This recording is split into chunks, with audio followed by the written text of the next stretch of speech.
कुछ दोस्त अपने आए थे और काफ़ी खुशी हुई मिल गई, जो कि FX M3 हमसे परचेज किया। आज उन्होंने ऑर्डर डाला और 5-6 दिन में हम इनको प्रोवाइड कराएंगे। आपका शुभ नाम? नैब सिंह, गुरप्रीत सिंह जी। मिलके बहुत खुशी हुई, बस अच्छा लगा। दोपहर का टाइम हमने परचेज किया PX100 हुडेन, जो कि स्कोप पे मैंने बरोबर 0 की सेटिंग की है और आपका स्कोप 0 है। आप चाहे ट्राई कर सकते हो, एक शॉट लगा के देखो। Thank you sir. ओके। देख लेना।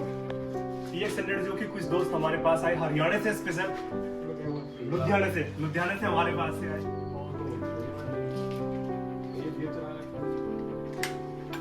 ऐसे नहीं बोलना उसको। अरे आप बोल दोगे। मैंने बोलना ही नहीं, देख लेना। देखो राजन में सुनो, राजन ने भी एयरकॉल ले लिया किसी ने।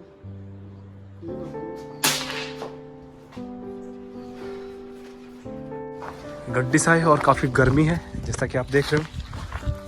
और स्कोप की सेटिंग हमने कर दी है बरोबर 0 और वाले भैया लगा रहे हैं इन टारगेट को। स्कोप की सेटिंग बिल्कुल बरोबर 0 कर दिया जिस तरीके से हम चाह रहे थे। और साथ आए हरियाणा से, मैं बरोबर हरियाणा से आए, जो कि PX100 हमसे परचेज किया और बड़ा अच्छा लगा, हमसे मिल के हमारी शॉप पे आए। आपका भी मन कर सकता है तो आप भी आ सकते हैं।